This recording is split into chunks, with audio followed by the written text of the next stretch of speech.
Welcome one, welcome all to the SnailTrail4x4 podcast. If you like going off-roading in Toyotas, wrenching on Toyotas, camping in Toyotas, and maybe even poking a little bit of fun at Toyotas, and of course, hearing about how fantastic air dams are in Toyotas, then this is the podcast for you. That's right, ladies and germs. My name is Tyler, and joining me here on the SnailTrail4x4 podcast is Jimmy.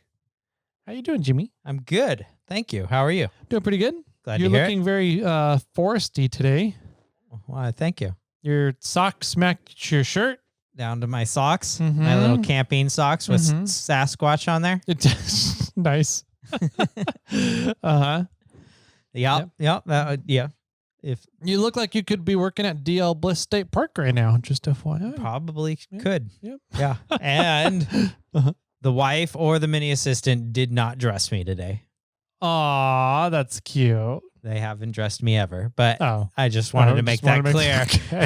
that I put these on by myself. Thank All you. right. I don't know if you should be proud of that or not. I'm just kidding. All right. I like your shirt, okay? I like that shirt. Adventure Awaits. That's a cool shirt. I like it too. It was bought for me by the assistant. Oh, okay. But yeah, I don't know. Yeah. It works. Yeah. I could probably be a Forest Service person today for sure. I didn't think that. You're just very earthy toned. I am. That's what- I'm a very earthy person. Yes. You and your bonsai trees. Yeah. All right. Well, good. I'm glad to hear you're doing well. Thank you. Yeah. We've got a couple of things to talk about before we get into today's main topic, our campfire discussion. Which is going to be a fun one. I think it's going to be fun. Yeah. We'll see. We kind of did something sort of like this before. We'll explain that in a bit, but I think it's going to be fun. It's going to be worthwhile. Hopefully we'll learn something today. See how much Jimmy knows. Not a lot. I think you're going to know a lot of these, but yeah, before we do though, we have gift boxes that should have gone out by the time this airs. Yes. So those are on their way to people. We will give it either till Thursday or next Monday before we talk about what's in the gift boxes. Because we want to give it a little bit of time for people to get them, open them, kind of have the surprise before we talk about it on the podcast. Yes. I think that's a good idea. Yep. So we'll talk about those in the next couple episodes. Let's see. The giveaway for this month is 2 gift boxes. So we're going to have 2 wieners from the month here of April. And you're going to get Tyler's box in your hands. Oh, yeah. He's happy about that, I'm ladies and very gentlemen. happy. I'm smiling from ear to ear right now. Yep. So yeah, we're going to have... Which means the secretary? Sure. I don't care. That's fine.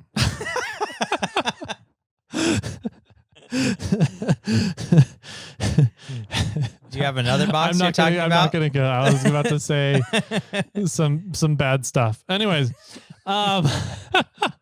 we got 2 of those going out for this month's giveaway. If you guys want a chance at winning either a second box, or if you were not in the gift box tier and you want a chance at winning a gift box, we've got 2 of them for you guys, and you got to get in for the giveaway tier over at irate4x4.com, and then under the SnailTrail4x4 forum over there. So your sign-up options will be there. Just make sure you get signed up before April 52. So, well, I guess technically it would be March 61st. Right? Sure. So get signed up before March 61st, and then you'll get in for the 2 gift boxes, possibly. A chance of winning them, at least. Yeah. Or the whatever 30-something days past the end of March.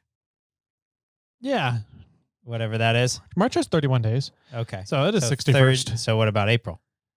Yeah, March 61st. Okay. Yeah, it would be the end of April. Right. Yeah. Okay. Sure. Now I did my math correctly. I'm pretty sure. Yeah. Don't quote Is me it on that. really high, low, high, low, high, low, high? Uh-huh. Oh. Yeah, January, February, March, April, May, June, July, August, September. No, that's not right. And then you start over. August, September, October, November, December. Huh. I've never seen that. Yeah. So for those in podcast land, Tyler's touching his knuckles. Yeah.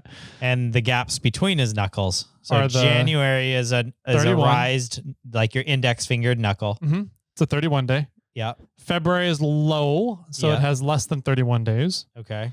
March is 31 days, high knuckle. Yeah, but that's my biggest knuckle. That's the biggest month.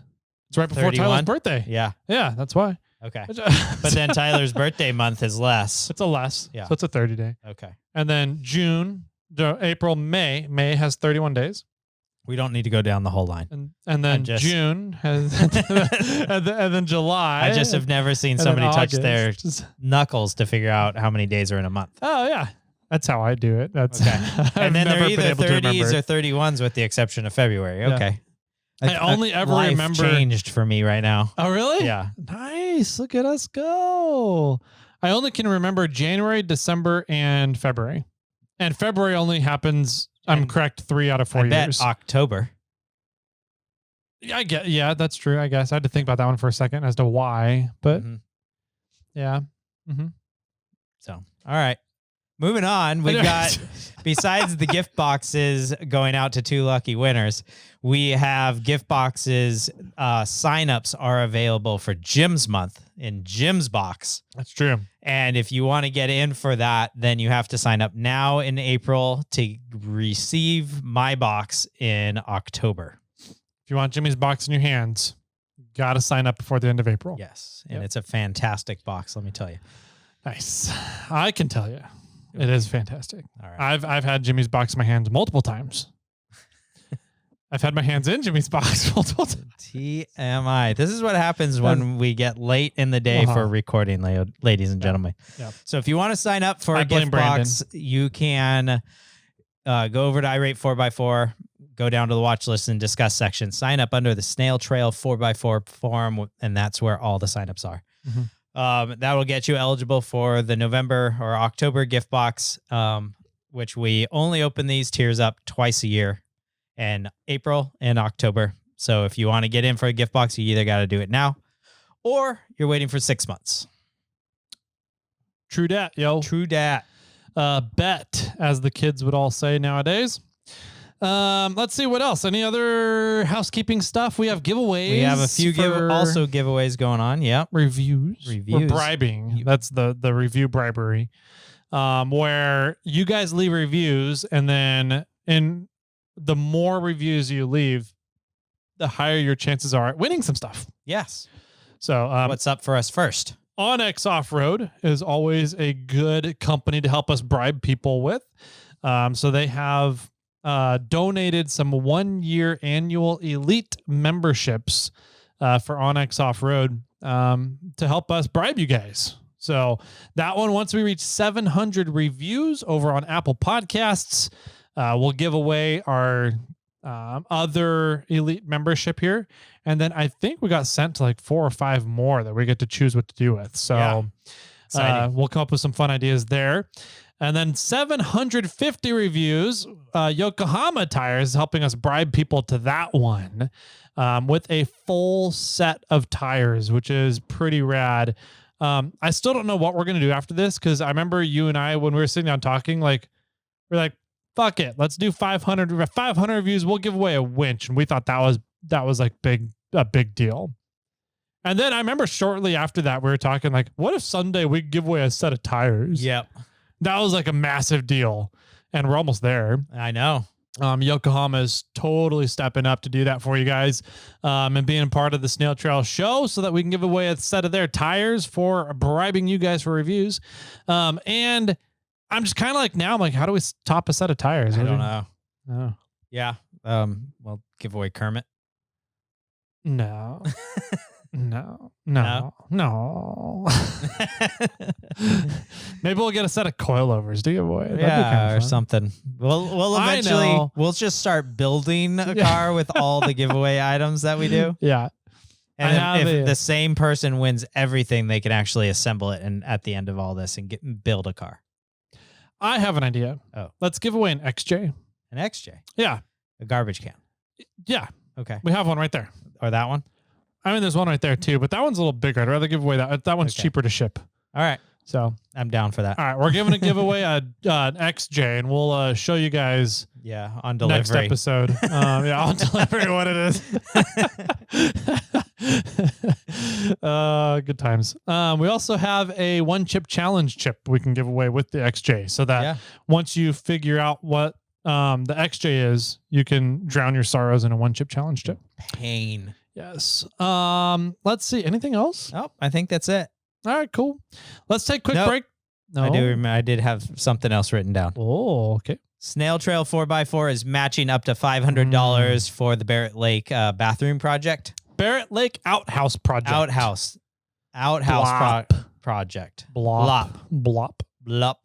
So if you guys are donating, or if you have donated, send me a picture or a message or something that shows that you donated, and I will put money where my mouth is, and I will match your donation up to $500, and we'll try and get this thing going as fast as we can. I like it. Yep. I like it a lot. I know that there's been a lot of people that really care about that project and are passionate about making sure that it goes through. And it's neat to see the off-road community here in NorCal. It's one of the trails here in NorCal, stepping up to put their money where their mouth is, and show the Forest Service that we do actually care about these trails. We do care that they're sustainable, and that we have a place to shit when we're out at Barrett Lake. Absolutely. So it's neat to see the community coming together. I really hope it goes a long way to show the Forest Service what we're actually about out here. So true. Anything else? Nope. That's it. All right. Sounds good. We'll take a quick break here. We'll get to hear from Brian over at 4 Wheel Underground, some of the cool stuff he's got going on. And we'll be right on back with quiz time. At 4 Wheel Underground, we have something for everyone's 79 through 04 Toyota vehicle. Whether you've got a Chevy Dana 60, 05 and up Super Duty, fabricated, FJ80, or mini truck axles, we got you covered. 3-link, 4-link, parallel, and triangulated suspension kits, we've got you covered. Under-bed coilover mounts, through-bed coilover mounts, trailing arms, cantilevers, custom-tuned coilovers, and air bumps, we've got you covered. Frame stiffeners, subframes, skid plates, shock towers, and more to come. Make sure to use coupon code SnailTrail at 4wheelunderground.com because we've got you covered. Welcome back, ladies and gentlemen. Today is Monday, and that means we get to quiz Jimmy. Woo! So excited. So excited. We did this once before. What episode was that? 132? 132, I think. Yeah. And it was, I don't remember. I haven't gone back and listened to it yet, but I think we did it in such a way as sort of like a flashcard where like I looked at the term, but then tried not to read the answer. And then we both guessed at what it was. Okay. And we tried to see who got closer. This is not going to be that. No, this is totally me throwing terms at Jimmy. Okay.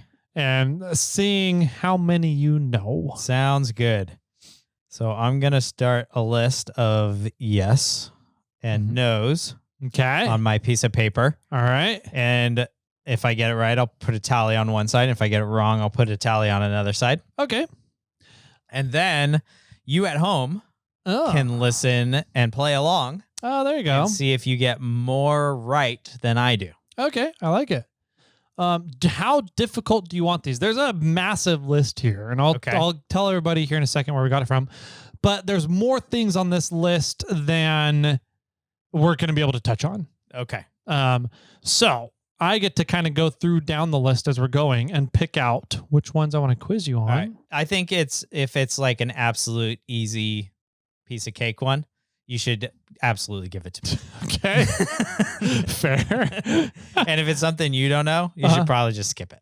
Oh. No. But those no, I'm kidding. I say let's just maybe I don't know. Is the list you really think the list is so long that we're not going to get to it all? Just in A's alone, there are 1, 2, 3, 4, 5, 6, 7, 8, 9, 10, 11, 12, 13, 14, 15, 16, 17, 18, 19 Holy cow. items just in the A's. Okay. So, tell you what, I will try and stick to more 4x4 related ones. Okay. If I can see ones that are more 4x4 related and pertaining to vehicles and not brands, because there are a couple of companies, off-road companies in the list. Interesting. Yeah. Then we'll stick with those. Oh, like what is this abbreviated name for this company? Like ARB. Okay. Like ARB is in this list in the A's. Like what is ARB? Yep. I don't know that one. That's a good question. I don't know what ARB actually stands for. Oh, it's two things. Charles Locke is yelling at us right now. I know, right? All it says is manufacturer of the air locker differential and other off-road products. Okay. It doesn't say what ARB stands for. Okay. Though. So, yeah. And two, Air Resource Board. Air Resource Board. Yeah. So, all right. Yeah, I mean, I was gonna say like maybe go tell me every fifth one or something or something like that, or pick and choose and go down. And I don't know. I'll leave it to your discretion. All right. First item up. So everybody play along. This list is available if you guys want to check it out because it's a very extensive list at MotorTrend.com. I guess we can put the URL down in the show notes. Yep. All right. I'm going to send that to you right now before I forget.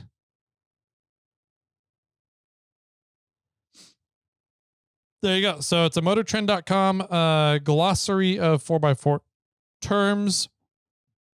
Notes or the URLs down in the show notes if you want to look at the other stuff there. But I'm going to go through here and I'm going to pull random ones out. Okay.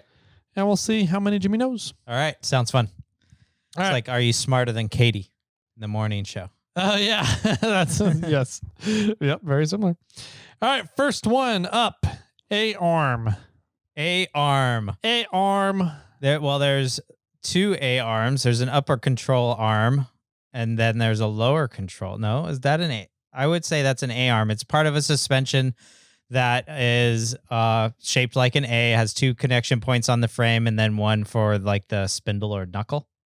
Ding, ding, ding, ding, ding. Right. Good job. Is that lower control arm considered an A-arm too? I think it is. Yeah, it is. It has 2 points on the frame side, one on the spindle. Yeah. So it's essentially a triangular shaped suspension component with 2 pivot points connected to the truck's frame and 1 point attached to the spindle. Nice. Pretty much you were right on. Nailed that one. They're not all going to go like that. Nope. All right. Next one is a fun one. All right. I know you're going to know this one. Add a leaf. Add a leaf. Yeah. Add a leaf is part of the leaf springs setup where leaf springs are made by a bunch of leaves or a bunch of different levels of springs. And an add a leaf is just an additional, typically a heavier weighted spring that goes on to like the bottom of the leaf pack that typically raises the spring rate of your vehicle. Yep. It's essentially I think you gave a lot more information. So extra credit. Okay. Jimmy's an overachiever. An extra spring leaf that is added to the spring pack. Okay. I might need to be even more vague. Let's see. What's a next good one? Air dam. Air dam. Yeah. So this one, I don't want to see what you say. I don't think this is an off-road term, but there are I have a few different ideas because you said it earlier and I was like, shit, I don't know what that is.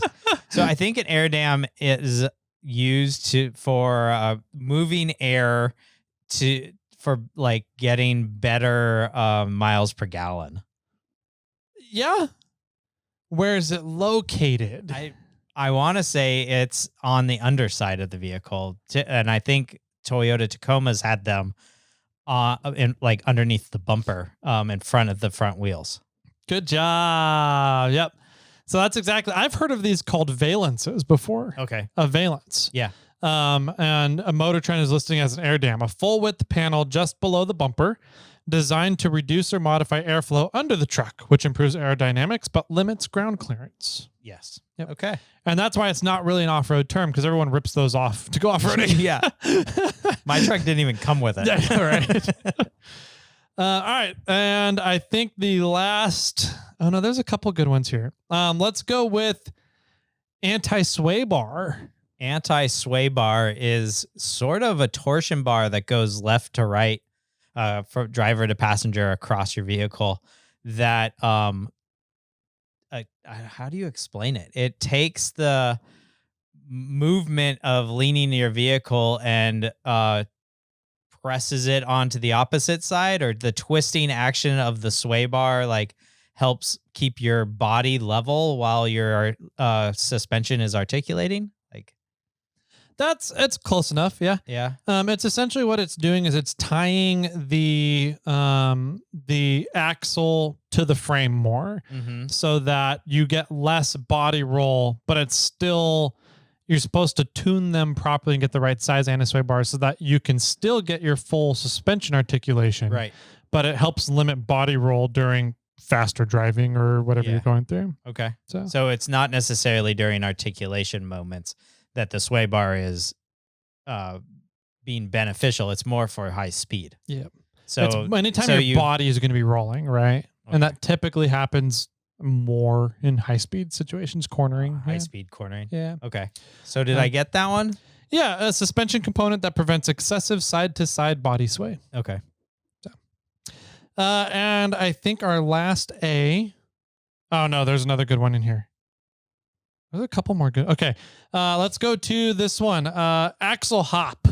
Axle hop. Yeah. Oh, that's an interesting one. Axle hop. I mean, I'm assuming it's when you're and bonus points for another term when we get there. I know you're going to say it, so I'll axle wrap. Yeah. Well, and that's sort of I think axle wrap has to do with axle hop, and especially with leaf springs, where your leaf spring is bending and twisting, so like you're getting the axle is sort of rotating. Typically, I would think that the pinion is going up and you're getting this axle wrap, and then it's causing this hopping motion for when it's trying to catch back up. Yeah. From the axle wrap, like the axle is pushing itself back down and around and is causing your vehicle to kind of hop. Yep. So what is bonus points? What is axle wrap? Axle wrap is when the axle is rotating. The rotation of the axle. Yeah. Okay. Perfect. So yeah, axle hop is when a truck's axle housing rotates opposite the direction as the tires. That's the important part. So say your tires are rotating forwards in acceleration. That means your pinion would want to be going upwards, like you said. Which is axle wrap. That's when your axle wraps upwards. Yes. Then as those two try and catch up to each other, you hop the vehicle. Yeah. Okay. Yeah. Yep. Interesting. Yep. So it's rotates opposite direction as the tires under acceleration, then snaps back to its original position relative to the chassis. Sometimes this motion is repetitive until the driver reduces the degree of acceleration. Yep. And I always just call it hopping. Right? Yeah. And whenever, especially with Bobcat, because this is a situation that happens a lot in Bobcat, that you just have to feather the throttle a little bit, and typically if you're axle hopping, then you need to slow down your acceleration so that things can even out. Yep. Cool. Good stuff. You are on a roll. You got all those. 5 for 5 so far. Yeah. Let's go into B's, shall we? Let's start with backspacing. Backspacing. Dang it. I always offset and backspacing. I didn't think about your specific situation, how you see these. Yeah. This is which one is different. It, Jimmy? I know which one. Go into my dyslexia here. The same damn thing, just said differently. Offset is from the 0 mark. So I think backspacing has to do from the front of the wheel, how far in the mounting surface goes. Did that make sense? Yes. So, I'm trying to think if that is correct or not. Correct according to what they say. Is it from the center mark or from the front of the vehicle? Because a 4-inch backspacing on an 8-inch wheel would be a 0 offset. Right? 4-inch, yes. Yeah. So backspacing is the distance between a wheel's outer inboard edge, so the rim where the tire bead is on the inside. Yep. Okay. Measurement from that plane Okay. into your wheel mount surface. Okay. So I said it backwards. Okay. I said from the front to the wheel mount surface. Okay. That's what I was trying to figure out. I was like, I think I was like, you're on the right track, but I don't remember. I'm pretty sure it was the backside. Backside forward to the wheel mount surface. To the outside of the wheel. Yep. Okay. Yeah. Got it. So if you have an 8-inch wheel and a 2-inch back spacing, that's going to be a +2 wheel offset. The offset. It'll be a -2 offset. Yeah. Typically, yeah. A -2 typically inch. they're in millimeters or whatever it is. 8-inch. Yes, that's correct. -2. So. Right. Okay. Yep. I'm putting a no down for back spacing. Okay. I was like, you were halfway there. I know. I knew it. You knew it. You just, you label it the between backspacing and offset. So I mix them up all the time. I feel like that's worth half a point. No, I'll just give it a no. I said the wrong face. All right. Let's see. What's a ball joint? It's a ball joint is when one of your testicles gets twisted. Okay. No, a ball joint is not a Heim joint, or it's a spherical joint system that has a carrier and it has a round thing that has a post going down. I don't know how to necessarily explain it. How do you? I mean, you're describing it. Yeah, it's a part of the steering suspension typically, suspension products or movement and suspension. I don't know. It's that's what it's part of. It's essentially what they say it is a flexible joint consisting of a ball and a socket. Yes. That's the key component of it. Mainly in front suspensions because it can accommodate a wide range of angles. Okay. So, yeah. I mean, you were describing a ball joint and saying that it's used in steering and front suspension. So I think you were just missing that it's a ball in a socket. Ball and socket. You're kind of saying it's a spherical ball with a post. But that's like I just didn't say it was in a socket. That's the exactly, I guess. That's like the ball drop in New York. It's a ball on a post. And yeah, right. So I think you were there. Okay. I'll give myself a yes. All right, good. Since I was halfway there, but I was halfway there on the last one. So, ooh, this one could be interesting. This is a 2-pointer. Okay. Bead. What's a bead? Well, there's a welding. When you weld and you are leaving the weld mark, you're leaving a bead. Okay. Or you could have, what is it called on the tire? It's not you could have a bead lock, but that's not what it is. What's the seating thing on the tire called? Dang it. It's called a bead. It is called a bead. Okay. Yeah. So it's the way that a non-bead lock tire seats on a wheel. Yep. So bead for 2 points is the inner lip of a tire that attaches to the wheel. The exterior rubber bead conceals an embedded wire reinforcement. So that's just kind of explaining the structure of it. Okay, so the inner and outer beads. Yep. And then second point, in welding, a narrow half-round line where two pieces of metal have been joined. Okay. So you didn't say that's where you're, but that's like where joined, you're, because you can run a bead without a joint. Yeah. Anyways. So half point on that one, or one each? One each. I'll give you one each for those. Yep. I couldn't, yeah. Knew it was a damn tire. Yeah. All right. This one, just because you mentioned it, we can do it quick. Bead lock. Yep. It's a way to mount your tire with the inner beads locked to the bead of the wheel, and the outer bead is pinched between two metal parts on the outside of the wheel, with the metal flange pinching them, squeezing them together. That's a style of bead lock, but you essentially it's a way to permanently attach your tire to your wheel. Okay. Yeah. So you can use Hummer bead locks. You can use inner bead locks. Your inner bead locks don't work the way you described. So. Yeah, I guess. Yep. That's true. Okay. A 2-piece system that clamps the tire to the rim. That's how they describe it. Okay. I don't know if I agree with that way either. Okay. Well, my inner bead lock, which is a balloon, doesn't really clamp it. It presses it, but it's not like yeah, I mean, I guess clamping. the other set the other of Hummer beadlocks and kind of more traditional beadlocks clamp. But okay, so I'll give you 1.5 points, and then MotorTrend gets half a point docked from there. How's that? Sure, I don't know how to tally that. This is the game show where the points are made up, or everything's made up. The points don't matter on that one. Okay, because I don't think I described it 100% right. Yeah. All right, here's a fun one. I described one of them right.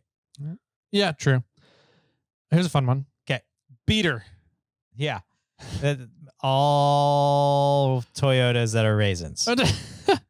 All mini trucks. All yeah, just a truck that or an off-road vehicle that has been abused off-roading.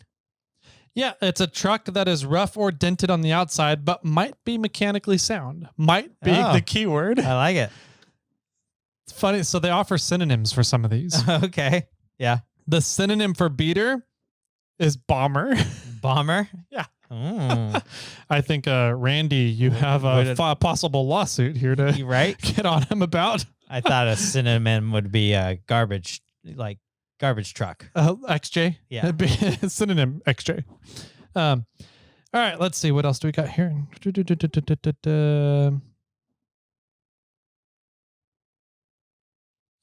You look puzzled about one. I didn't I'm just going to say it because I didn't understand. That's why I was puzzled about. I didn't understand. Okay, bicycle.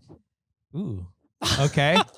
Bicycle is when you roll over and you hit it's like a cartwheel, but it's a bicycle. Like when the vehicle rolls over and it like bounces on one side and bounces on the other side, and it's kind of bicycling down. Okay. The hill. You got better idea than what I was thinking it was. Okay. Which I typically cartwheeling, but I could see it as bicycles. I could see, cartwheeling would be like end over end, right? Yes. And bicycling, I could see that being sideways rolling. Yeah. Violent roll sideways. They call it to ride on either both your right or left side wheels. Oh. So getting up on two wheels and driving on your two wheels on the side. That's called bicycling. Didn't do that one right. Same. Put that one as a no. Uh-huh. Let's see. To bleed. To bleed. Bleed. It's when you cut yourself. It's true. 2-pointer. Okay. It actually is a 2-pointer. Hold on. I didn't read the second one. Well, to bleed something is to usually take the air out of the line, or to bleed a system. You're removing the air, so you could bleed your coolant system or bleed your like a hydraulic line or something like that. What's the other one? I don't know. So here's their answer. Okay. Number 1, to remove air in a hydraulic system by pumping out fluid. Yep. 2, what hands often do while working on trucks. So I was also right on the second one. Yeah, you're right on that one too. Yeah. All right. I'm marking both of those. All right. I'm 10 and 4. Yeah. Okay. You're 10 of 4? I said 10 yeses, and 4. I gotcha. 4 no's. Gotcha. So you're 10 for 14. Yes. Okay, got it. It's another way. Math. All right. But some of them are 2-point questions, so it's not. Yeah, fair. Let's see. There we go. Bobbed. The bobbing is referred to removing some of the back of a vehicle. Like you can bob your truck bed. Why would you bob something? So that you can get a better departure angle. Ding, ding, ding. The rear of the truck, SUV, or Jeep has been shortened, usually adjusted for better departure angle. Yep. Good job. Thank you. Bog. Let's see if you know this one. Type of environment. So like a swamp. Oh, if you get bogged down, though, then you're just like stuck and you can't move, and your engine's trying, but it's not going anywhere. Can I get a little bit more clarification on your engine is trying? Bogged. If you're bogged down, it's just I don't know how you would describe that.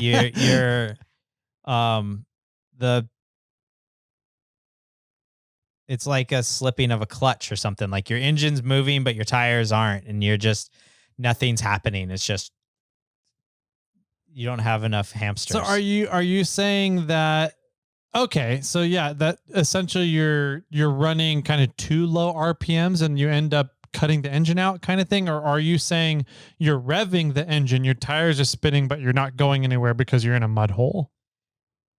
No, it'd be more of like you're trying to go, but you can't, and because you don't have enough power. Okay, cool. I got this one wrong. I was thinking that bogged was more of describing the state at which you are stuck, right? So you're stuck, but what bogged is actually describing is the state of your engine, which you got. And the way to describe it is running an engine below its intended operating range by driving in too high of a gear for the speed or load. So you don't have to be stuck to be bogged down. You could be trying to go up a highway 80 and not able to make it up highway 80, right? You're only going like 3 miles an hour. Yes. Yeah. All right. So you got that one. I did not. Okay. All right. Good. So 1 point for Jimmy. Yeah. However, there is a second point on this one. Oh. And it's the mud pit at a mud bog race. And that was technically the first thing you said. Kind of. Yeah. It was a type of an environment. Yeah.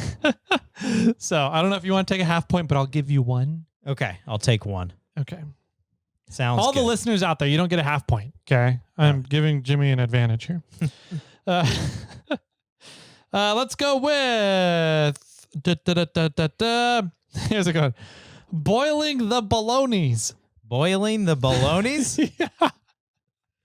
The only I thing swear that's on here. the only thing I can think of is that it's like you're overheating. Final guess? Yeah. Spinning the tires. Oh. Yeah. I'm going to say that from here on out. Stop boiling the bolognas. What are you doing? Didn't get that one. No, I didn't either. All right. I saw that one. I was like, oh, holy crap. All right, next one. Let's see. I'm just going to say it because I think it's funny. What is it? Let me rephrase that.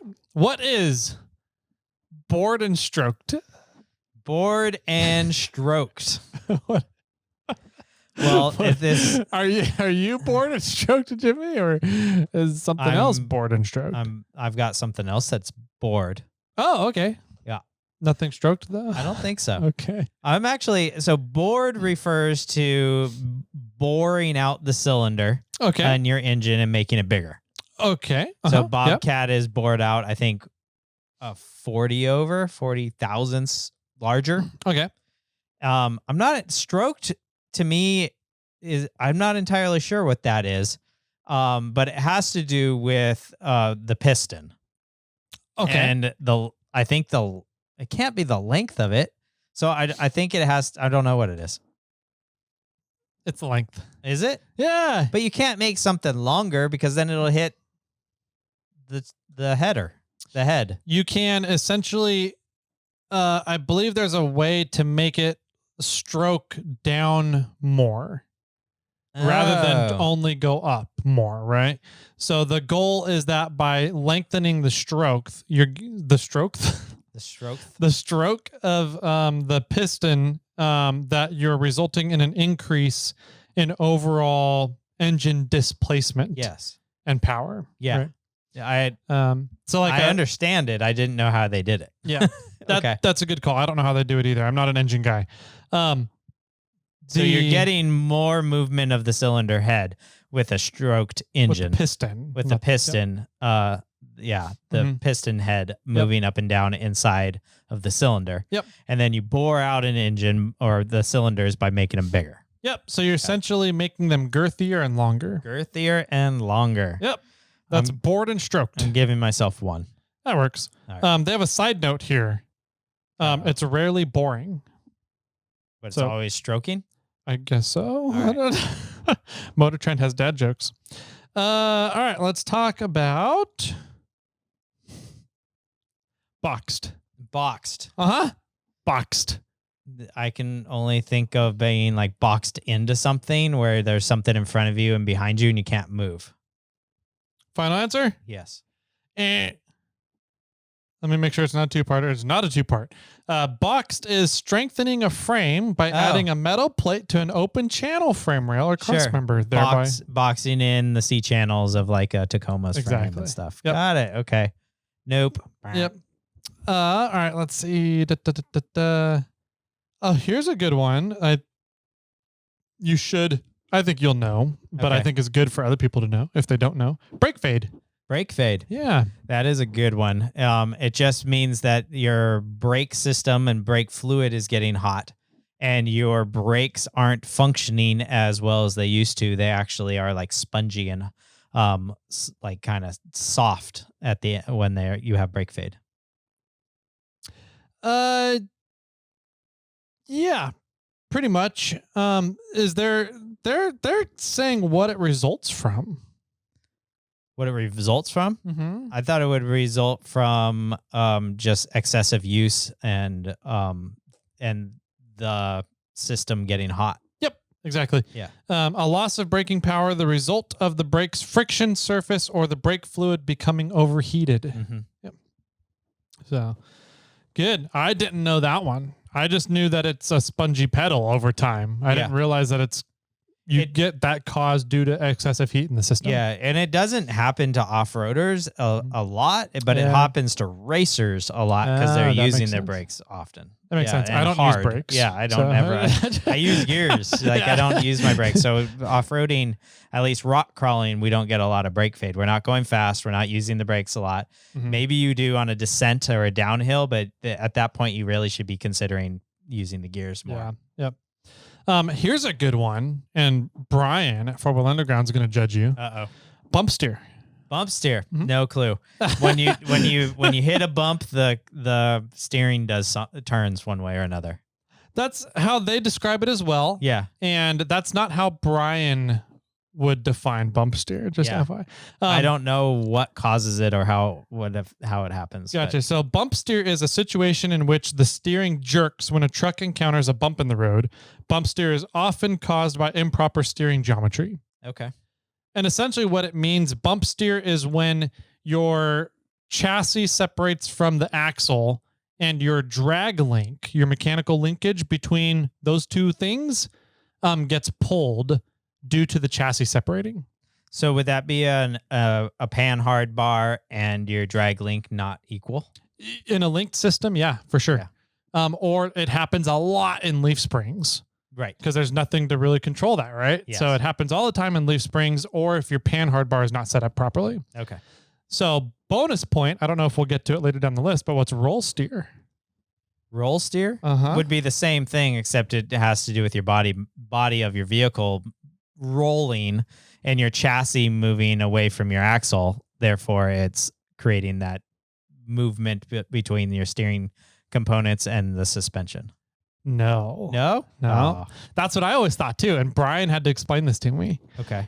So that's bump steer. Anytime you're getting a movement of your steering components due to body roll, that's bump steer, not roll steer. Okay. Roll steer is what happens when your body rolls and due to your link geometry, one side of your axle moves forward with compression or droop. Yeah. And so because of that, as one of your axles moves forward, that's why you want to always have your links parallel to the ground as much as possible. Right. So that you get less of a different movement during articulation, a forward and backwards movement during articulation. But when you're turning and that axle wants to droop on one side and compress on the other, it changes the front to back position on each of those sides, which causes you to turn like a skid, not a skid steer, like, what are those called? A grader. Graders don't have turning wheels, right? They turn by pivoting the center of the machine. Right. So that's essentially how your axle ends up steering in roll steer. Okay. Yeah. Oh, did not know that one. Yeah. So, that one took me a while to wrap my head around while Brian was trying to tell me and explain it to me. And I was like, I don't get it. Your body's rolling, so it's pulling on the thing. And he goes, no, it's two different things. He explained it to me like 10 times before I got it. I was like, got it. I'm marking no on both of those for me. Okay. All right, next one. Butt scratcher. Butt scratcher. Yeah, buddy. It's completely. Oh, this is not what I thought it was. Okay. This is completely different than a head scratcher.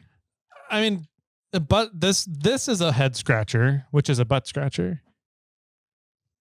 Figuring out what a butt scratcher is. Yeah, is a head scratcher. Okay, got it. Yeah, I don't know. I would say a butt scratcher is like a person just standing around looking at watching the show. That's a good guess. That's better than what I thought it was. They're defining it as a trail obstacle that scrapes on a truck's rear end. Oh, okay. Yeah, right. Sure. So your breakover angle was not enough, or not your breakover, your departure angle was Yeah. not enough, and you bump your rear end as you come off something. That makes sense. Yeah. Yeah, a butt scratcher. Yeah. Okay. I was thinking a butt scratcher. I was thinking of a butt clencher, where Yeah. you're in an obstacle and you're like, this does not feel good. No, yeah. Going up whale bones. Sure. Let's see. You gotta go quicker, man. We're coming up on that hour here fast. All right. We're only into the B's. We're into C's now. Okay. What? Okay, chick deflector. Chick deflector. Chick deflector. That is when you raise your vehicle so high that chicks can't get in it. No. It's repulsively ugly vehicle, an ant, chick magnet. But it's a chick deflector. So I'm guessing it's like the opposite. Of an Antonym. Chick magnet. Yeah. So it's a repulsively It's ugly an vehicle. ugly vehicle. Yes. Okay. Nope. Didn't get that one right. Let's see. Oh, this is a good one. Chunk. Chunk. Mm-hmm. That's when you go off an obstacle or on an obstacle and you remove a chunk of your tire. I'll take that. It's a 2-pointer. Okay. I'll take that for the second point. Okay. There's another point There's of another- chunk. Uh-huh. No, I don't know. What? You've done this Okay. on okay. Fordyce. You chunk your rear diff. Yeah, you're slang for the ring and pinion gear assembly inside a differential housing. And it chunks It chunked. as you drive along. Yep. And then the second one is when parts eject from their functional location. Oh. So part of your tire coming off Yeah. on something, that's ejecting from its functional location. So, Okay. yeah. So I'll give myself a 1 out of 2. yes So and 1 a and no. 1. Yeah. This is getting confusing. Let's go to. Let's just go down to D's. Go All down right. to the D. I'm going to the D. I got to find the D. Dick. Is that a real thing on there? Yes. Is it It's a the person? Australian right. The Australian writing. I said it like an Oh, Australian. Got it. Yeah. A deck? Yeah, a dick. A deck. Dick. What is D-E or D-I? D-E-C-K. Yeah. Okay. A dick. A deck? Yeah. Is a platform like your flat bed on a truck? No. The surface of the engine block on which the head gasket and cylinder yeah. sit. Yep. Okay. The deck. Yeah, you can decking an engine. Mm-hmm. Oh, okay. That makes Yeah. that makes sense. I would have never got that one. Flattening it. Yeah. Let's go to drag link. We've talked about this one. Yeah. Mhm. So drag link is the connection point between a mechanical steering, like a steering box, and one of your steering arms. I'll take it. Pitman arm to the steering arm. Pitman arm to steering. Yep. Yeah, connecting. It's the steering link. Yep. So yes, you got a 1 on that. Woo. Let's see.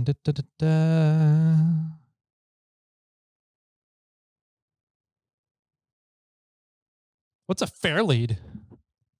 A fair lead is it's the part on the front of the winch that allows the cable or the silicone rope to slide across.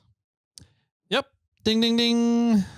Good job. Thank you. Yep. A steel guide installed onto a winch mount to help direct the winch cable. Okay. And then what's the synthetic one? It's a Haas fair Haas lead. Fair lead. Yep. Yeah. They go on to say fair leads come in 2 styles: a roller, which uses steel rollers, or Haas, which features a simple bracket with large radiused edges for the cable to ride against. Yep. All right, let's go with 4-banger.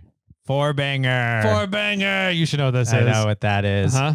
It is when it's you and 3 ladies.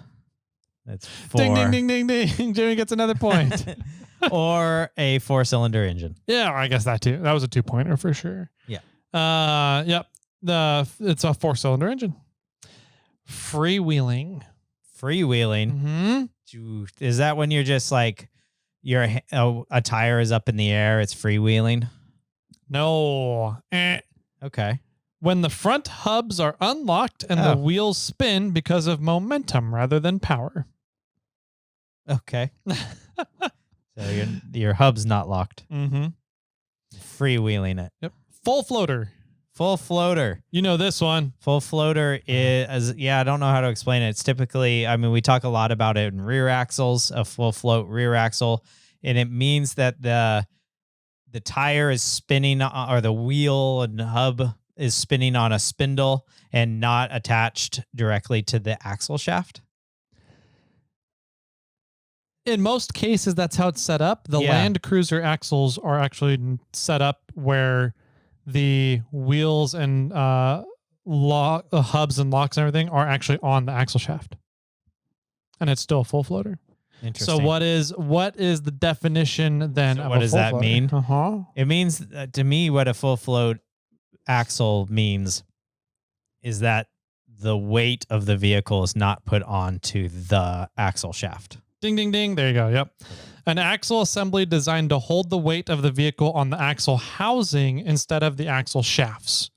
It has bearings at both the differential and the wheel ends. Okay. Yep. All right. Let's go down.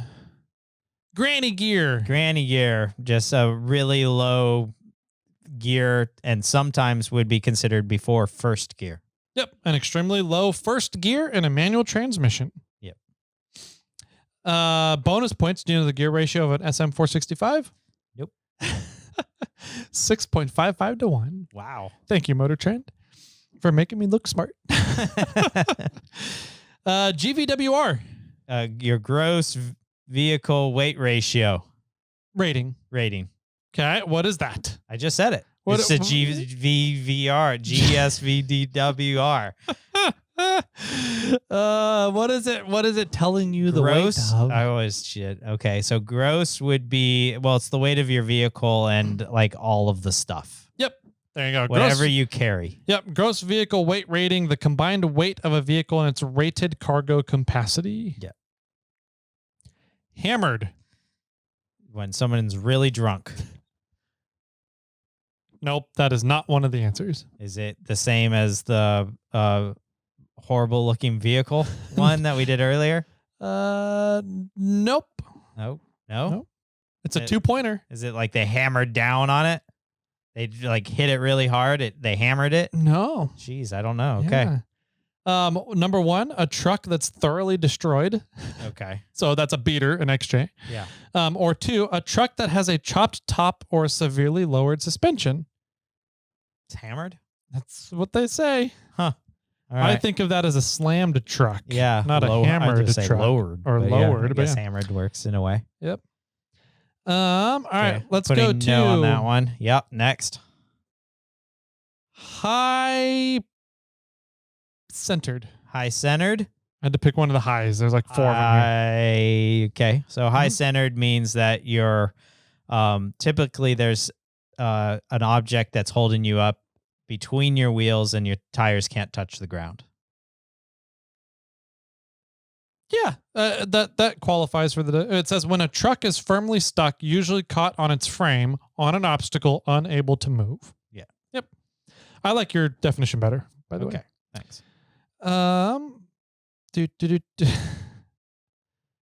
Okay. Hook up. Hook up. That's right up there with four-banger. Yeah, actually. Yeah. Hook up, I'm assuming they're meaning it in regards to somebody stuck and they need to hook up to the winch to pull them. Oh, no. Sorry, Jimmy. No. Okay. Would you like to pull the audience? Yes. I'll phone a friend. Phone a friend. Hook up. Hook up to gain traction. Oh, sure. Right? Yeah. Or number 2, to gain a date. Oh, so I got half of You that. got half of it, yeah. No, marking no then. Oh, that's funny. All right, let's see. Juice box. Juice box. Yeah. The fun, friendly thing that the kids bring on the trail. Mm-hmm. That's what I was thinking it was. That's not it? Nope. Oh, your radiator? Nope. I don't know. An automatic transmission. No. Automatic transmission. I would not have guessed that one. Jukebox. Juice box. Juice box. Yeah. Yeah. I guess it's the box. Is the box. your engine. Yeah, there you go. The jukebox or is your muffler. Yeah. That's your jukebox. Yeah. Okay, let's see.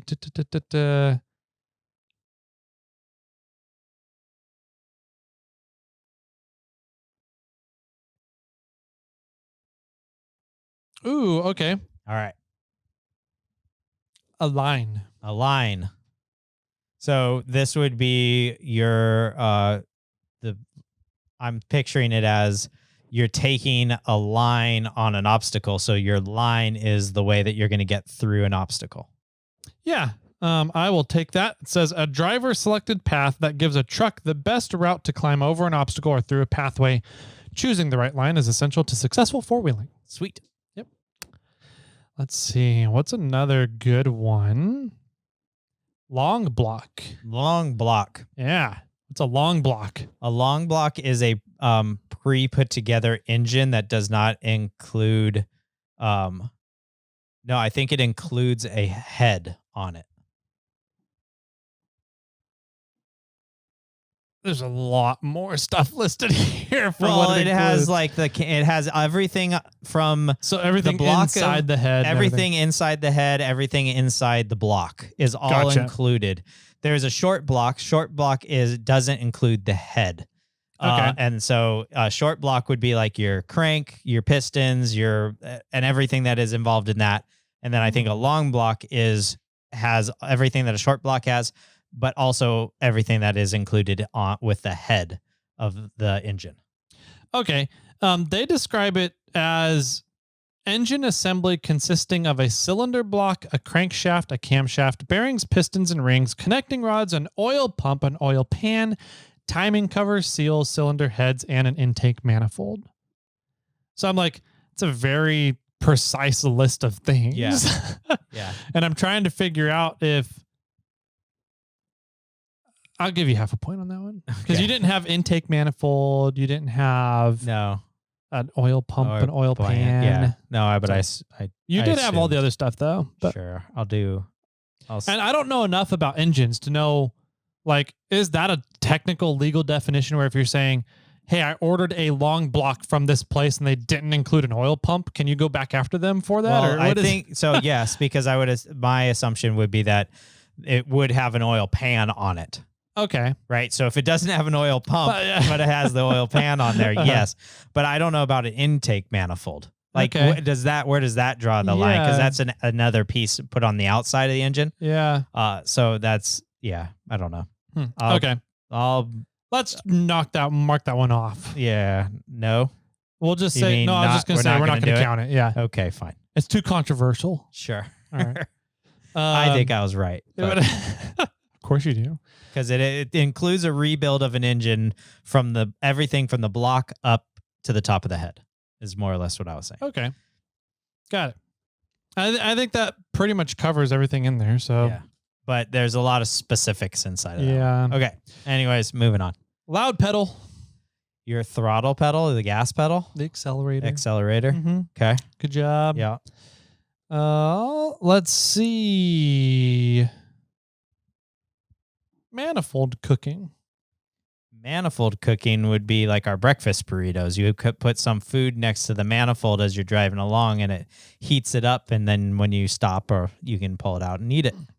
Ding, ding, ding. Woo. You're not cooking your manifold so that you're cooking, using the manifold to cook. Yes. Yeah. To use a hot intake manifold as a heat source for cooking on the trail. Burritos, cans of beans, or chili are favorite manifold delicacies.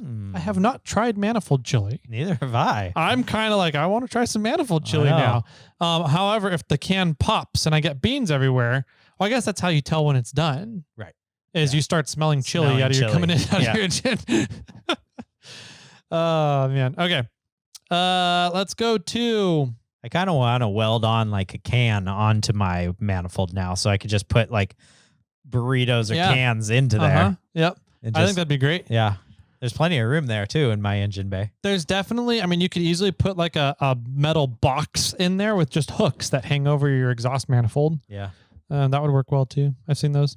That's what Verde has. Oh, really? On his buggy. He's got one of the trail trail burrito oven. Oh. And it like wire wraps around your exhaust, and it's a metal box that opens and closes. You just throw stuff in it to That's funny. warm up on your exhaust. Okay.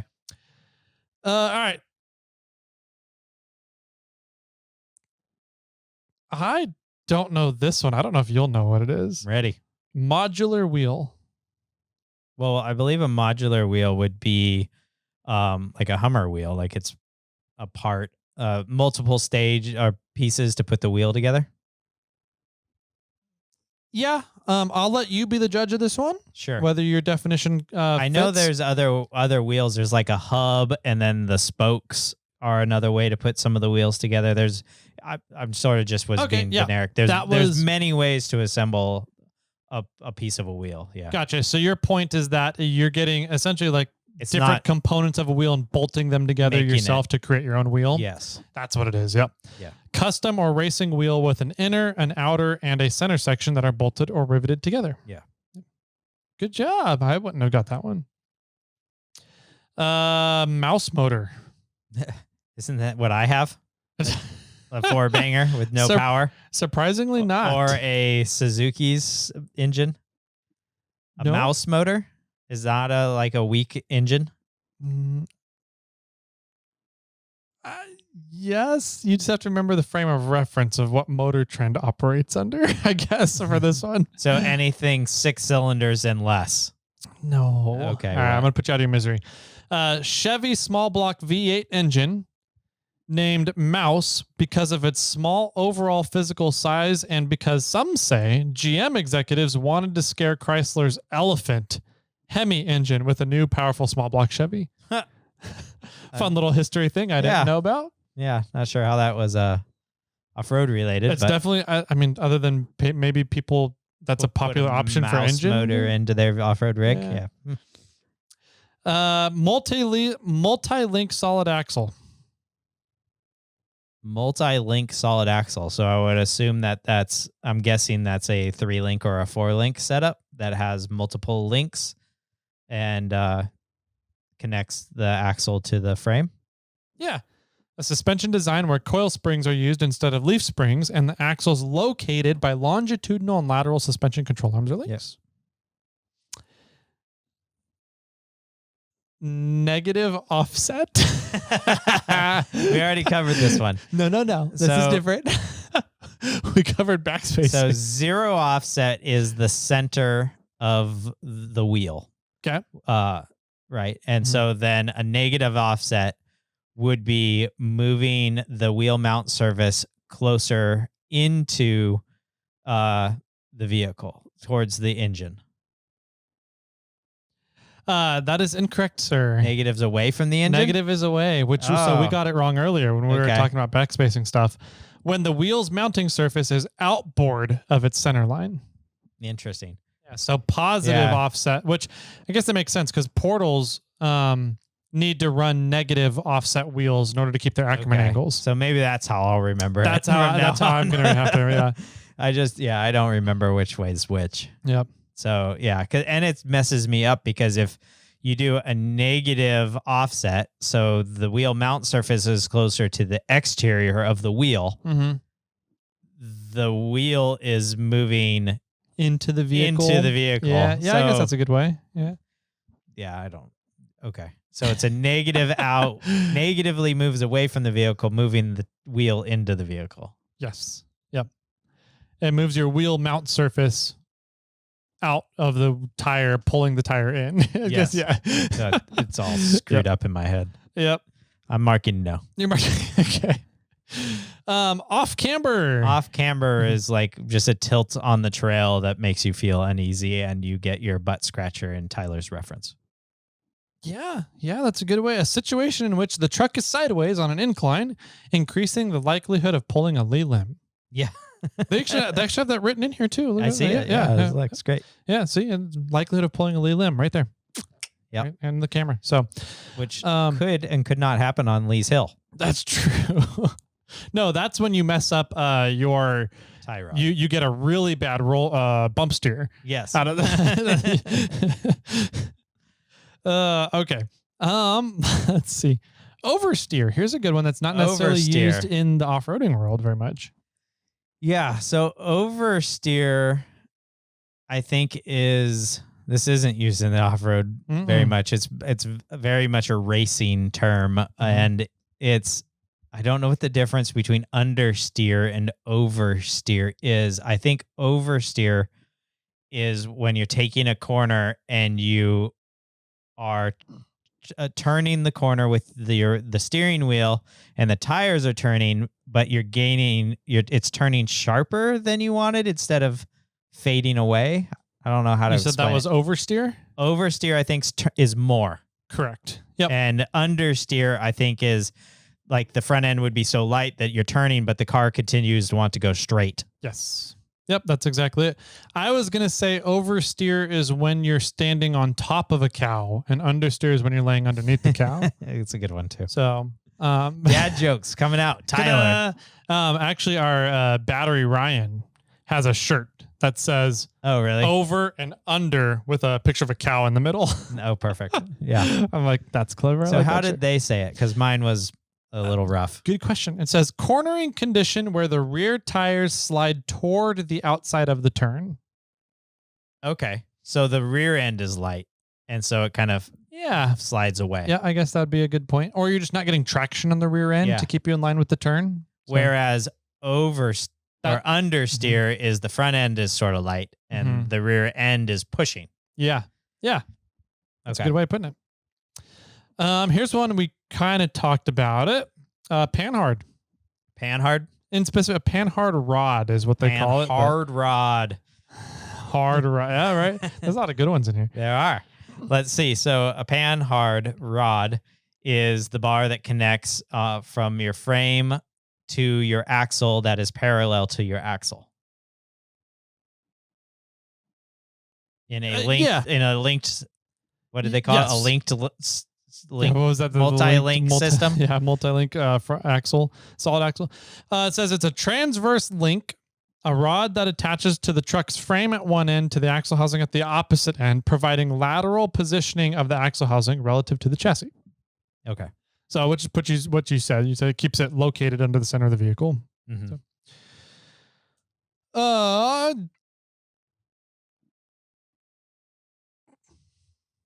okay, I've not heard this one. A peg leg. Peg leg. Mhm. Peg leg, you said, right? Is that where you absolutely lose a wheel or something and you stick a piece of wood under there to help you get off the trail? That's a good guess. That's better than I would have done. Okay. But no, it's just an open differential. Oh. Synonym one-legger, because you're essentially one-wheel drive. A right? one-tire fire. One tire fire. Yeah. Yeah, you're a peg leg. Okay. Marking no on that one. Let's go with plow. Plow. This is when you're pushing a bunch of snow or you're plowing the trail. You're kind of moving stuff off of the trail. That's what I thought it was. Okay. So in Tyler's quiz, you gain a point for that. They just say understeer. Oh, So if you're plowing, you're understeering. interesting. Yeah. Okay. So you're plowing through the corner. Yeah, instead of taking the corner, your front Okay. end is light and you're not turning. So I'll mark a no on that one. pinion angle. Pinion angle Mm-hmm. is the angle of your pinion. Ding, ding, ding. I don't know how else do you want to say that. It's the degree of your pinion from parallel from the ground, whether it's high or lower, and you, depending on what connection points you have on your T case or transmission to your axle, you want your pinion angle at a different angle.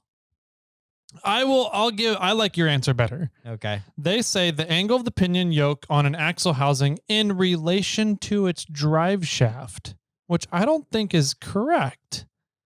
Like if you're saying that if you have a 6-degree pinion angle, are you measuring that in comparison to your drive shaft? 6 degrees off of your drive shaft? No, you're usually measuring it off the parallel of the ground. Exactly, the flat level, right? Yeah. So I don't think their definition is correct on this one. Ooh, we're going to have to write them and tell them. I'm writing you, MotorTrend. Yep. All right, next one. Positive offset, Jimmy. No, we've already been over that. No, I give up. I'm done. Pre-runner. Pre-runner is a two-wheel drive vehicle. Two-wheel drive off-road vehicle.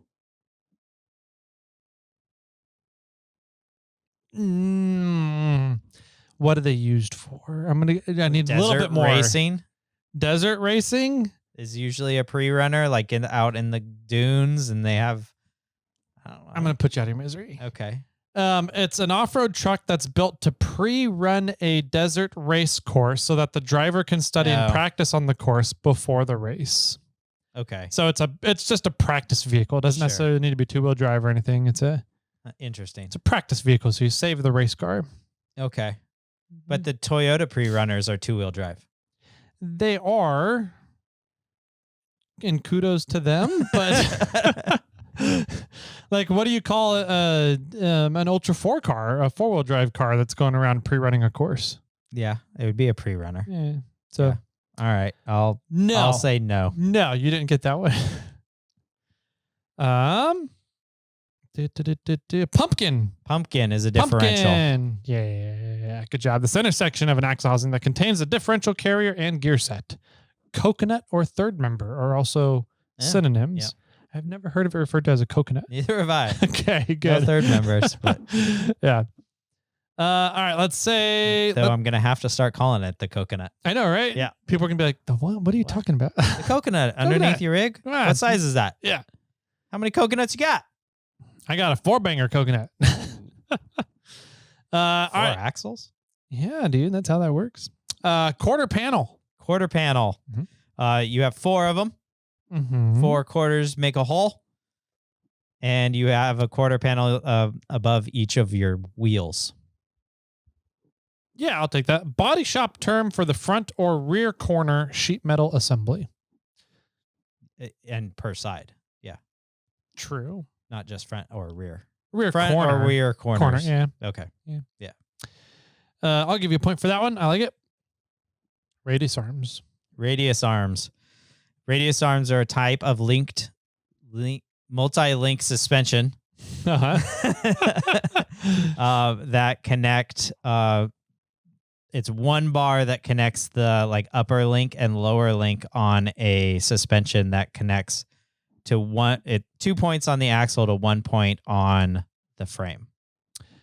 I like your definition. Okay. To take it one step further, what is the point of radius arms? What are they controlling? What is the point of that link? They control the movement of the axle laterally, rotationally. Your axle wrap, right? Yeah. So here's MotorTrend's definition. Brackets used by Ford that locate the front axle housings on coil spring suspensions. Dodge and Jeep use similar brackets. Synonyms: trailing or control arms. Is this another one we disagree with? Yeah. I disagree with it. I don't agree. I'm giving myself a yes. I'm giving you a yes as well. Rake. Rake. Yeah. Shoot. Is it I don't know what a rake is. I don't know which way it is, but it's the angle of your vehicle. I don't know if it's nose up and butt down or nose down and butt up. You got to choose one. Oh, 50-50. what is it? I'm going to go with butt down. No, when the front end of a truck sits lower than the rear. Dang it. All right. Yeah. All right, let's do a couple more. We're about an hour here. So, here's a good one for all you 22RE Toyota people out there. Rev limiter. Rev limiter. Mm-hmm. What's a rev limiter? Yeah, rev limiter. Bonus points if you make the sound too. Yeah. That sounded like a Suzuki trying to start. It's the limitation on how high your engine can rev. I don't. Yeah. An adjustable electronic device that restricts engine RPM to a predetermined limit so engine damage does not occur. Yeah. Yep. So it limits how high your engine can rev. Good job. 1 point for Jimmy. Woo. Let's go. Rock massaging. Rock massaging? Mm-hmm. It's what happens when you go through little sluice. Can you be more specific, please? When you decide so to you get out of your car and you sit out and you rub the rock with your on all the rocks as you got through the obstacle. Uh-huh. What front, middle, and rear get a body what massage. part of the vehicle is the massage? underbelly. It says body damage caused by rocks and other obstacles on the trail. Is rock massaging? Mm-hmm. Okay. Yep. Let's go to RTI. Here's a good one. RTI? Yeah. The RTI ramp. Mm-hmm. I don't know what it stands for though. Ah. It's a measurement of how much your vehicle can flex, the articulation of your vehicle. Yep. RTI is Ramp Travel Index. Okay. A measurement of suspension flexibility and articulation that's calculated by dividing the distance the hub center line travels up, usually a 20-degree incline, ramp by the vehicle's wheelbase in inches, multiplied by 1,000. Oh. So you take the vertical distance off the ground,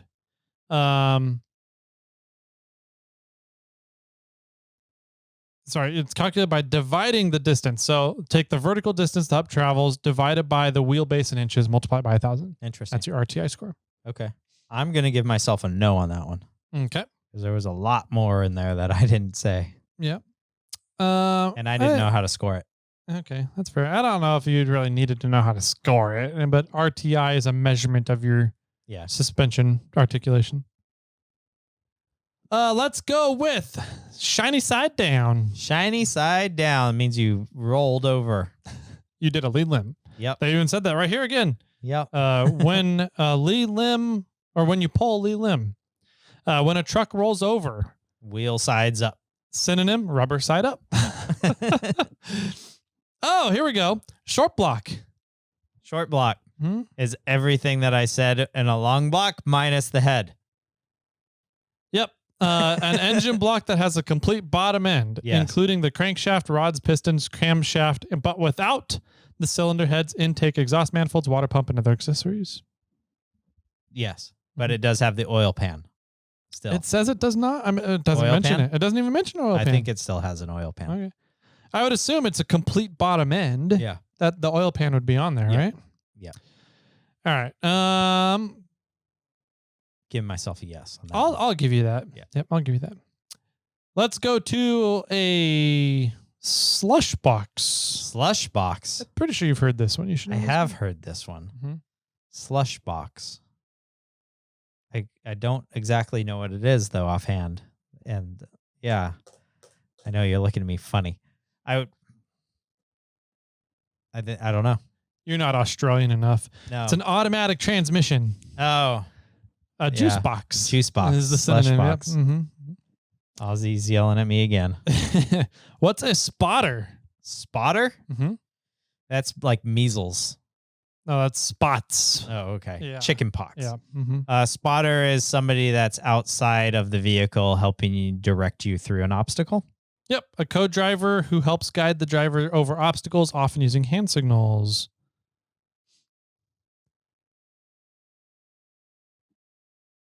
Tacoed. Yeah. That means like folded in half, like you tacoed a rim, you like bent it or you messed it up. Yeah, I like your definition. It says axle housings, frames, or other components that have been severely bent, usually from jumping the truck. Okay. Yep. So I'll give you that because I like bent. yours. It's a bent, extremely bent, right? Tail gunner. Tail gunner, the person at the end of the line. The last vehicle driver on a trail ride. The tail gunner is responsible for making sure everyone completes the trail. Yep. Also, synonym, caboose. Caboose. Yep. Let's go with next one. Trailer queen. Trailer queen. Yep. What's a trailer queen, Jimmy? Trailer queen is a vehicle that is taken to or from the trail on a trailer. Yeah. AKA, Doesn't drive on the road. AKA it's a boat. Boat. Yes. Boat. Synonym, boat. A vehicle that's built primarily for show and is trailered to events. Yep. Doesn't do any wheeling whatsoever. Yeah. It's only directly for show. to show. Yep. Keep that in mind. If you guys have any complaints about this show, you can email MotorTrend, not SnailTrail4x4. All right, let's see. TTB. TTB. TTB. TTB. It's a sensor. I don't know what it does though. I don't know. Twin traction beam. Oh, twin traction beam. Say that 5 times fast. That's what a TTB, twin traction beam. I think Clifford has that in the front of Clifford. Does I he? think I have that suspension. I didn't know you had a TTB. I thought you had an IFS up there. It's IFS. It's a version of IFS. Would you say? I mean, it's I don't think it's independent though. Wheels. Yeah. The wheels not can connected. move independent of each other. It says specifically a type of forward front suspension that utilizes an axle assembly with pivot points, allowing the tires to move independently. Okay, I don't have that. Yeah. Okay. Axle assembly? Mhm. No. Yeah, so it's I have- that axle that has a pivot point in the middle that you see in a lot of older Baja vehicles. I'll have to crawl under Clifford. I'm pretty sure it has that. Okay. I thought Clifford had a regular IFS, but it could be wrong. No, it's not. The Miso Customs Yes. Tacoma has a TTB on the Yes. front end. Yes. Okay. I know what it is now that we're talking about it. Okay. Not a sensor. Got it. Yep. No. Unglued. Unglued, which is 2 points. 2 points. Well, there's the term for a person when they kind of go crazy or wild. They Okay. become unglued. Uh-huh. And then I'm guessing when something comes off of a vehicle, like a chunk.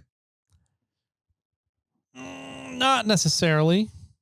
Okay. I don't know All right, so 2-pointer. Number 1 is damaged or destroyed. A blown up engine has become unglued. So I don't something know. has been destroyed or Okay. damaged. Number 2, which I think you got, the co-driver's mental state following a rollover. Yeah. Okay. Yeah. All right, we're getting down to the bottoms here. The end of the list. Okay. What is white knuckle? White knuckle it's kind of when you're doing something scary or you're scared and you're gripping so tight your knuckles are white. Yeah, an obstacle that is scary enough to make the driver grip the steering wheel extremely tight. Yep. And we got one more. Okay. Wrist pin. Wrist pin. I didn't know this. I didn't know that's what these were called. Wrist pin. Wrist pin. I don't know what that is. Hold on. Let me take a guess. I think a wrist pin is an attachment device that utilizes I don't know how to explain it, but it's something like a cotter pin that's like a U and then it latches over itself. No. Okay. It is, I mean, it is a pin, though. Okay. A wrist pin is a hollow metal tubular pin that attaches the piston to the connecting rod. Hollow metal tubular pin. So that connects the what? The piston to the connecting rod. To the connecting rod. Okay. I know what it is. So it's the same one, we remove a wrist pin when you have to do the twin stick conversion. Yes. In an R1FA transfer case. Yes. Yeah. Yep. So from the shifters there, the shifting. No, that's what they were called. I didn't either. Yeah. Okay. So awesome. That's it. That's our list, our quizzing Jimmy show. Okay. What was your totals here? If you kept along, I'm proud of you because there was a lot of going on there. So let's see. I got 43 right. Wow, we went through that many. Okay. And I got 25, 6, 7, 8 wrong. 28. So you're about double. Yeah. Almost double. You're getting there. So yep. And some of those were one question that had multiple answers, right? Yeah. So that we didn't exactly go through, whatever that is, 51 or 61 questions. But yeah, that was fun. That was good. Yeah. That was fun. There was a lot of those there that I didn't know. Like I don't know if I would have gotten a better score than you on a lot of those. So that was a fun and what was the last one on their list? Last one, all the way at the bottom. Was there a Z? Mm-hmm. Okay. You should know it. Oh, I'm ready. Zerk fitting. Zerk fitting. That is the device that you snap on to, like a grease gun to, that allows you to pump the grease into wherever you're doing, like your axle and steering components and drive shaft stuff. Yep. Nipple-like fitting on suspension and chassis parts and on U-joints through which lubricant is pumped under pressure to lubricate the component's internals. Nice. Ta-da! Ta-da. There you guys have it. How'd you guys do out there? If you did follow along and you got more than 43 correct, call in. I want to know how many you guys got correct. That way we can gloat. Yeah. Gloat to Jimmy, because I don't think I got that many correct when I was going through it, asking. Yeah. So. Well, and the only one I argue with is, I think you told me to mark a no on long block, and I'm pretty sure I knew what a long block was. That's a good question. Yeah. Yeah. But I didn't say all the components, but I knew the gist of it. Yeah. So anyways, that was fun. Yep. That it would be, this could be a lot of fun to kind of, if we just made it like 3 parts and we just literally went down the list, entire and list, went the whole thing. But I don't want to bore everybody too much. Yeah. Well, cool. I want to know what off-road terms you think are funny, and you could call in and leave us a message, and then like leave a blank space in your audio recording so we can kind of guess. Okay. And then give us the answer, or maybe tell us to pause it or something and say like, hey, guys, I got one for you. Let me know what you think of this term is. Hit pause now and then talk about it, and then I'll tell you what it actually is. Because I'm sure there's some really funny terms out there that we have no idea about. I have a good one. Ready. Boofing. Boofing. What is I love it. What is boofing, we need to write Joey? MotorTrend and tell them they need to add this to their list. Anyways, yeah, call in. I'm interested to hear what other kind of fun terminology you guys use for when you're out off-roading, hanging out with your buddies. So I'd love to guess along too with some of these. And I know Jimmy had a lot of fun doing this. So call in. We're here interested. 916-345-4744. And we'll get to them in about a month, apparently. Yes, we are that far behind. Yep. Anything else, Jimmy? Anyway, how else can people get in hold of us if they want to leave us some feedback or just like tell us how dumb this quiz was? Yeah, you can always DM us on Instagram. I'm over at SnailTrail4x4. Tyler watches 4x4 Toyota Tyler. And you can email us, Jimmy or Tyler, at snailtrail4x4.com. Yep. And if you want to talk about how bored and stroked you are, you can talk to Jimmy at SnailTrail4x4. So at 408-800-5169.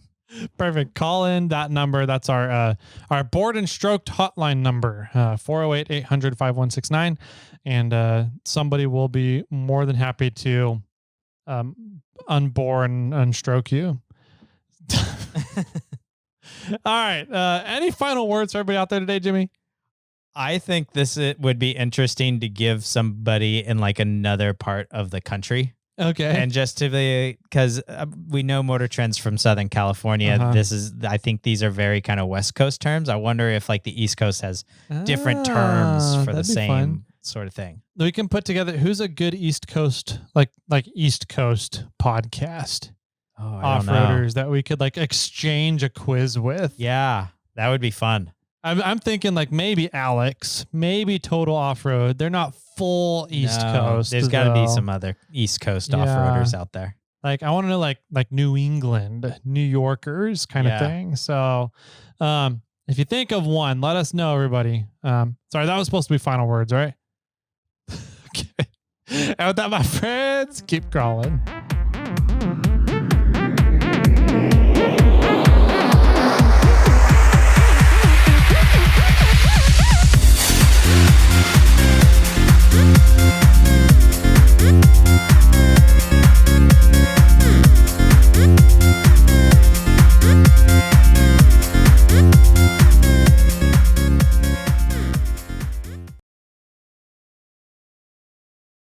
I got one for you. You look like you have an interesting smirk on your face. I don't necessarily like this one. Okay. I'm ready. Knock, knock. Who's there? Ida. Ida who? I think it's pronounced Idaho. Oh, yeah, you are. Thank you. You're welcome. Ida who? Idaho. Idaho. Uda. Ida who? Idaho. Idaho. Yeah.